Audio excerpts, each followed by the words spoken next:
Bonjour à tous les mélomanes et passionnés de belles histoires. Aujourd'hui, nous vous proposons de découvrir le voyage émouvant de Daniel Guichard, un chanteur qui a touché des millions de Français avec des chansons comme La tendresse et Mon vieux. Ce n'est pas seulement l'histoire d'un chanteur, mais celle d'un homme qui a vécu, aimé, souffert et tout surmonté pour laisser un héritage immortel. Si vous aimez les histoires inspirantes, abonnez-vous à la chaîne pour ne rien manquer de ces belles aventures. Dans les années 1970, Daniel Guichard se tenait sur la légendaire scène de l'Olympia à Paris, les lumières vives illuminant son visage anguleux, sa voix profonde et émouvante, résonnant, captivant le cœur de milliers de spectateurs. Au sommet de sa carrière, il était une icône de la chanson française, un conteur musical aux paroles simples mais profondes, touchant la douleur et l'espoir des gens ordinaires. La tendresse, Mon vieux, le gitan.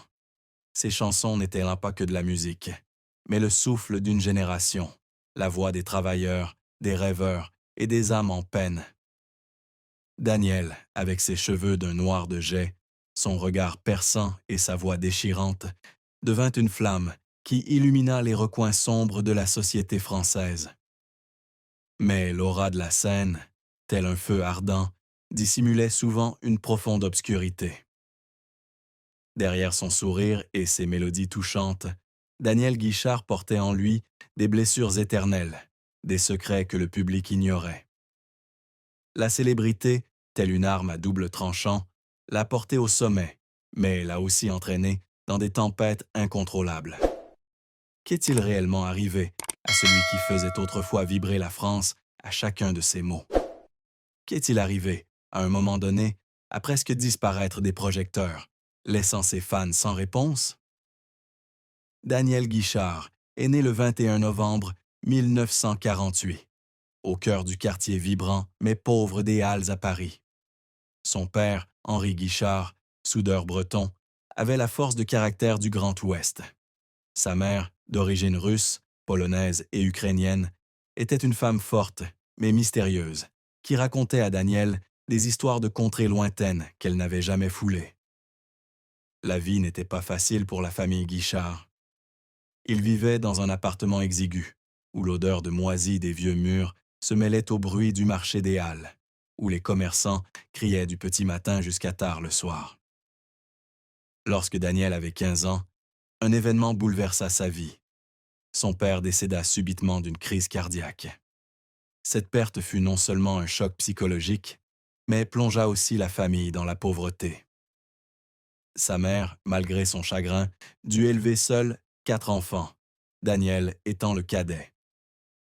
Sans le soutien de son père, Daniel fut contraint d'abandonner l'école et de commencer à travailler pour aider sa mère à joindre les deux bouts. Il travaillait dans les entrepôts des Halles, transportant de lourdes caisses de légumes et de fromage, tandis que le froid glacial de l'hiver parisien transperçait ses gants usés.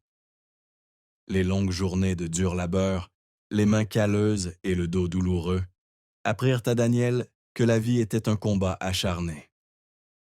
Mais c'est durant ces jours sombres que la musique devint la seule lumière de Daniel. Il se cachait dans les recoins du marché, écoutant les chansons d'Édith Piaf et de Charles Aznavour sur les vieux postes de radio installés dans les étals. La musique, pour Daniel, était non seulement une consolation, mais aussi un rêve. Le soir, lorsque le marché se taisait, Daniel se faufilait dans les petits bars de Montmartre, chantant d'une voix saoule des chansons d'Aristide Bruand, même s'il n'était payé que quelques pièces. Le traumatisme psychologique de la perte de son père et la pauvreté n'ont pas brisé Daniel, mais au contraire, ils ont fait de lui un jeune homme résilient, le cœur toujours en quête de lumière, même si cette lumière n'était qu'une faible lueur de rêves musicaux. La première opportunité de Daniel Guichard est arrivée par hasard, mais pas par hasard. En 1966, alors qu'il travaillait comme magasinier chez Barclay Records, il rencontre Jean Fernandez, un producteur de musique à l'œil vif. Jean l'entend chanter dans un petit pub de Saint-Germain-des-Prés, où il se produit souvent après le travail. La voix chaude et parigote de Daniel, ainsi que la sincérité de ses paroles, convainc Jean que le jeune homme peut devenir une star. Jean l'invite à enregistrer un single, Vous, une chanson simple mais émouvante. Bien que le single ne rencontre pas un grand succès, il ouvre à Daniel la voie vers le monde de la musique professionnelle. Les premières années de Daniel ne sont pas faciles. Il doit faire face à une concurrence féroce dans l'industrie musicale parisienne, dominée par de grands noms comme Johnny Hallyday et Michel Sardou. Avec des ressources financières limitées et peu de relations dans le milieu, Daniel doit souvent se produire dans de petits bars, où le public est parfois trop ivre pour écouter. Mais c'est sa persévérance et sa passion intense qui le maintiennent en vie. Daniel a une qualité particulière, la sincérité. Contrairement à beaucoup d'autres chanteurs, il ne cherchait pas à se créer une image tape à l'œil. Il chantait ce qu'il connaissait, la souffrance de la classe ouvrière, la solitude des rues de Paris et un amour simple mais profond. C'est ce qui a attiré l'attention du public. Jean Fernandez était non seulement un mentor, mais aussi un compagnon, aidant Daniel à façonner son style musical. Il l'encourageait à écrire des chansons profondément personnelles, plutôt que de suivre les tendances du marché. En 1969, Daniel sortait son premier single sous le label Jean. Où c'est qu'il est? Barré Gavroche, une chanson évoquant les rues parisiennes où il avait grandi. Bien que le succès fût modeste, il permit à Daniel de se constituer un public restreint mais fidèle, admirant la sincérité et l'authenticité de sa voix. En 1972, Daniel Guichard était devenu une star avec la chanson La tendresse. Initialement écrite par Patricia Carly pour Mireille Mathieu, cette chanson, rejetée, devint un phénomène lorsqu'elle fut interprétée par Daniel. Avec sa voix chaleureuse et expressive, il a transformé des paroles simples sur l'amour et la tendresse en une confession sincère qui a touché le cœur de millions de Français. La tendresse n'était pas seulement une chanson, mais un symbole de connexion humaine dans un monde de plus en plus froid. Le succès de la chanson a propulsé Daniel sur la scène de l'Olympia pour la première fois en 1972, où il a soulevé le public et lui a offert une standing ovation après chaque représentation. 2 ans plus tard, Daniel a continué à affirmer sa position avec Mon vieux, une chanson qu'il a réécrite d'après des compositions de Jean Ferrat et Michel Senlis. Cette chanson, en hommage à son père décédé, a non seulement connu un succès commercial, mais est également devenue un classique de la chanson française.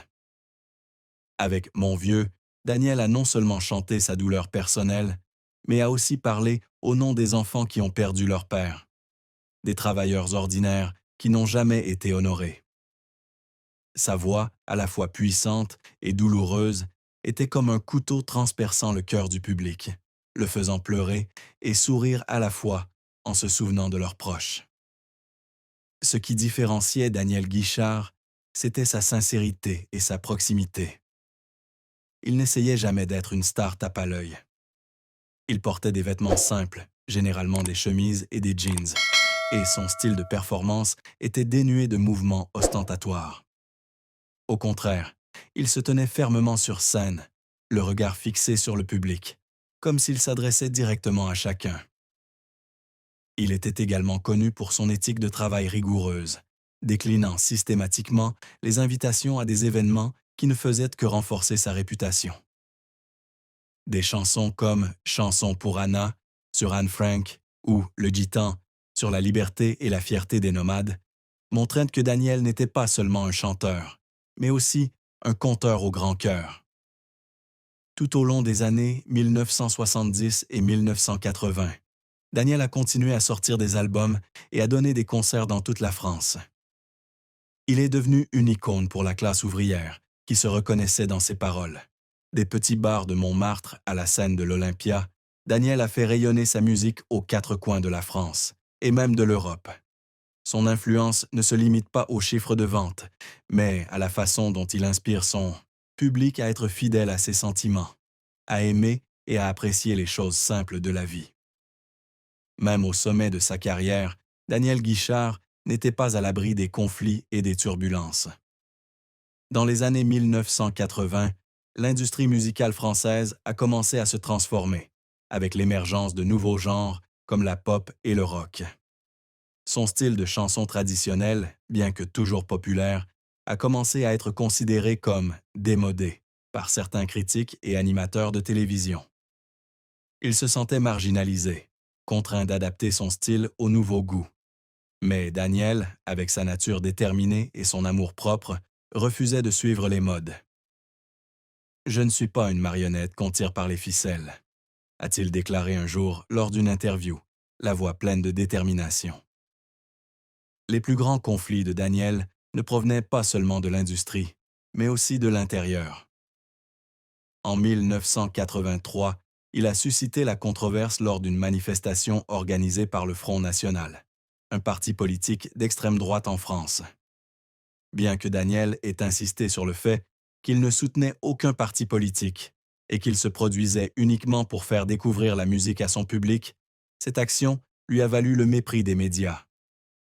De nombreuses stations de radio et de télévision refusèrent de diffuser ses chansons, et il fut qualifié de chanteur d'extrême droite. Daniel se sentit injustement désavantagé, car il avait toujours pensé que la musique devait transcender la politique, être un pont entre les gens et non un outil de division. Le silence des médias, conjugué aux critiques acerbes, le conduisit progressivement à se retirer des projecteurs. Le sentiment de trahison de la part de l'industrie à laquelle il avait consacré sa jeunesse le toucha durement. Il commença à s'interroger sur la valeur de la célébrité. « Je chantais parce que j'aimais la musique, mais on voulait que je sois quelqu'un que je n'étais pas », confia-t-il dans un rare moment de cette période. En 1990, après la sortie de l'album D'amour et d'émotion, Daniel décida de couper les ponts avec les grandes maisons de disques parisiennes et de s'installer dans le sud de la France. Cette décision, bien que peu médiatisée, fut un départ discret. Il ne donna pas de conférences de presse, ne chercha pas à attirer l'attention. Au lieu de cela, il choisit une vie simple, loin des projecteurs, pour se trouver. Après avoir quitté Paris, Daniel Guichard s'installe à Sauvian, une petite ville de l'Hérault, dans le sud de la France. Il vit dans une maison modeste, entourée de vignes et de sentiers menant à la Méditerranée. La nouvelle vie de Daniel contraste radicalement avec ses années parisiennes trépidantes. Il consacre l'essentiel de son temps à sa famille, et plus particulièrement à ses 7 enfants, Gwenaël, Armel, Anaël, Emmanuel, Gabriel, Joël et Raphaël, issus de 3 mariages. Père dévoué, Daniel organise régulièrement des réunions familiales où il raconte des histoires, chante de vieilles chansons et inculque à ses enfants les valeurs de l'honnêteté et du travail. Malgré son retrait des feux de la rampe, Daniel n'abandonne pas la musique. Il achète un camping-car et commence à parcourir la France, se produisant dans des festivals et sur des scènes de petites villes. Ses concerts, loin du glamour de l'Olympia, procurent à Daniel un sentiment de liberté qu'il n'avait jamais connu à son apogée. Il chante pour le plaisir, pour le public, pas pour la gloire. « Je n'ai plus besoin des feux de la rampe. J'ai juste besoin d'une guitare et de gens qui m'écoutent vraiment », a-t-il déclaré un jour. Ses concerts, bien que peu médiatisés, ont toujours attiré un public nombreux, séduit par la voix et la personnalité de Daniel. En dehors de la musique, Daniel s'adonnait à d'autres passions. Il possède un élevage de chevaux en Normandie, où il prend soin de ses chevaux avec amour et dévouement. Il se consacre également à la peinture et à la sculpture, activités qui l'ont aidé à trouver la paix après des années de tourmente. Daniel est également actif dans des œuvres caritatives, notamment en organisant des concerts pour la recherche contre le cancer, un domaine qui le passionne après ses expériences personnelles avec la santé. Sa contribution discrète, bien que peu saluée par la presse, a apporté de l'espoir à de nombreuses personnes. En 2006, Daniel a fait un retour surprise à l'Olympia après 15 ans d'absence, avec une série de concerts pour célébrer ses 40 ans. Bien que moins médiatisés qu'auparavant, ces concerts ont néanmoins attiré un public nombreux, dont beaucoup avaient grandi avec ses chansons. Ce retour n'avait pas pour but de retrouver la célébrité, mais d'affirmer que Daniel Guichard était toujours un artiste, un conteur à travers la musique. Il a ensuite continué à parcourir la France, son camping-car et son cœur passionné à la main. S'il n'a pas retrouvé la gloire des années 1970, c'est parce qu'il n'en avait plus besoin. Daniel a trouvé le bonheur dans la simplicité, la famille et les moments d'authenticité. À 76 ans, Daniel Guichard n'est plus le jeune homme qui enflammait autrefois la scène de l'Olympia de sa voix puissante, mais le feu de son âme brûle toujours. Ces dernières années furent un tableau complexe, entremêlé de problèmes de santé, de profondes réflexions sur le sens de la vie et d'un héritage musical durable. Daniel, avec ses cheveux désormais grisonnants et son visage profondément ridé, gardait un regard perçant, comme s'il scrutait encore les recoins sombres du monde.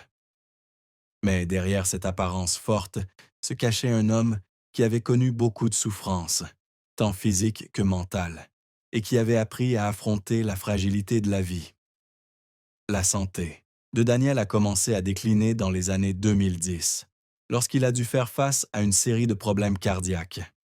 En 2015, il a subi une opération cardiaque complexe, une expérience qui lui a fait ressentir pour la première fois la proximité de la mort. J'étais allongé dans mon lit, les yeux fixés sur le plafond blanc, me disant que c'était peut-être le moment pour moi de dire au revoir, a-t-il confié dans une rare interview accordée à un magazine musical local. Mais l'opération a réussi, et Daniel, grâce à sa volonté de faire, s'est rapidement rétabli. Cependant, les années suivantes ont été consacrées à un régime strict et à des bilans de santé réguliers, ce qui était en totale contradiction avec sa nature libre et insouciante. En 2020, lorsque la pandémie de COVID-19 a éclaté, Daniel, en raison de sa santé fragile et de son âge avancé, a été contraint de s'isoler chez lui à Sauvian. Il appelle cette période les jours les plus longs de sa vie, où il ne pouvait ni sortir ni se produire sur scène, et où il a dû faire face à une solitude à laquelle il n'était jamais habitué. Pourtant, Daniel n'a pas laissé la maladie ou la vieillesse ternir son esprit. Il a passé son temps d'isolement à écrire de la musique, non pas pour se libérer, mais pour dialoguer avec lui-même. Les chansons qu'il a écrites pendant cette période, bien que peu diffusées, sont profondément autobiographiques, évoquant la perte, la vieillesse et les choses qui lui sont les plus chères, la famille, l'amour et la musique. Il a également commencé à écrire ses mémoires, un projet auquel il tient depuis longtemps, afin de raconter son histoire à ses enfants et petits-enfants. Je ne veux pas que mes enfants se souviennent de moi uniquement à travers mes chansons.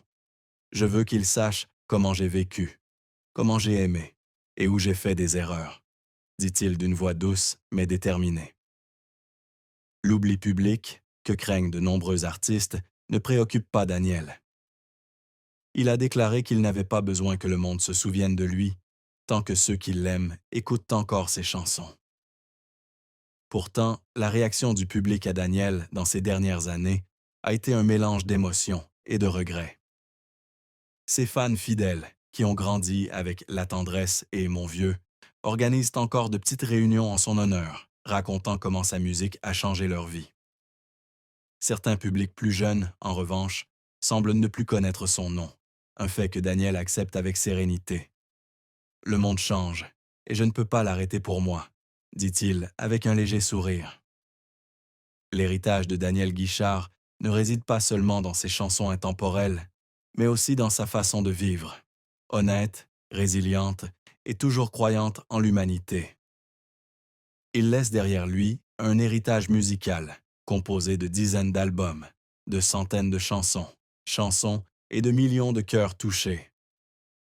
Il a également laissé un héritage, la Fondation Daniel Guichard, fondée en 2018, qui soutient de jeunes artistes issus de milieux défavorisés, leur permettant de développer leur talent sans les obstacles que Daniel a rencontrés.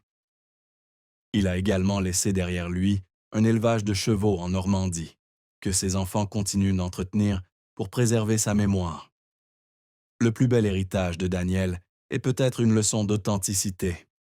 Dans un monde empli d'hypocrisie, être fidèle à soi-même est le don le plus précieux. Daniel Guichard, derrière l'aura de la légende de la chanson, était un homme vrai, avec ses souffrances, ses rêves et ses erreurs.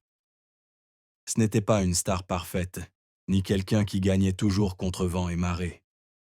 C'était un enfant pauvre des Halles, un jeune homme qui s'est battu pour être entendu, un père dévoué et un artiste qui a choisi d'être fidèle à lui-même, même si cela lui a parfois coûté cher. Sa vie est une chanson, avec des aigus emplis de joie et des graves emplis de douleur. Mais c'est avant tout une chanson qui mérite d'être écoutée. Rendons-nous justice à Daniel Guichard.